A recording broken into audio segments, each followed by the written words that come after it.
Camera এবং সেন্সরযুক্ত এই কৃষি রোবটগুলো তুলার বৃদ্ধি, কীটপতঙ্গ ও রোগের অবস্থা এবং আরও অনেক কিছুর রিয়েল টাইম ডেটা সংগ্রহ করতে পারে। চীনের উইগুর স্বায়ত্তশাসিত অঞ্চল শিনচিয়াংয়ের কৃষিতে বিশেষ করে তুলা চাষে বিপ্লব ঘটিয়েছে স্মার্ট প্রযুক্তি। বুদ্ধিমান কৃষি রোবট তুলা ক্ষেতে কীটনাশক ও সার প্রয়োগ করছে।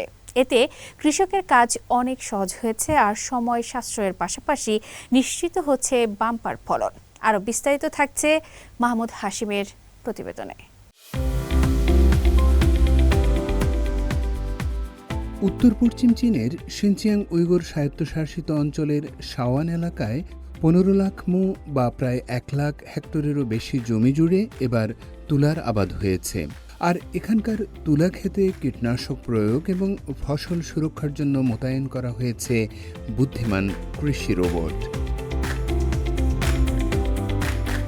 ক্যামেরা এবং সেন্সরযুক্ত এই কৃষি রোবটগুলো তুলার বৃদ্ধি, কীটপতঙ্গ ও রোগের অবস্থা এবং আরও অনেক কিছুর রিয়েল টাইম ডেটা সংগ্রহ করতে পারে।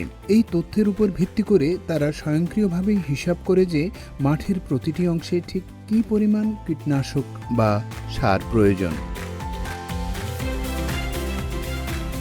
এই ধরনের একটি রোবট মাত্র 1 ঘন্টায় 100 মু বা প্রায় 6.7 হেক্টরেরও বেশি তুলার ক্ষেতে স্প্রে এবং সার প্রয়োগ করতে পারে, যা শুধু কার্যকরী নয়, অত্যন্ত নির্ভুলও। এই যন্ত্রটি ব্যবহারের পর থেকে শাওয়ানের চিংকোহে শহরের তুলা চাষিরা তাদের কাজকে অনেক সহজ এবং কম শ্রমসাধ্য বলে মনে করছেন। শিনচিয়াং ছিয়ান্তু পেশাদার কৃষক সমবায় ইউনিয়নের চেয়ারম্যান চাং চুনলিং তুলে ধরেন কৃষি রোবটটির উপযোগিতার কথা।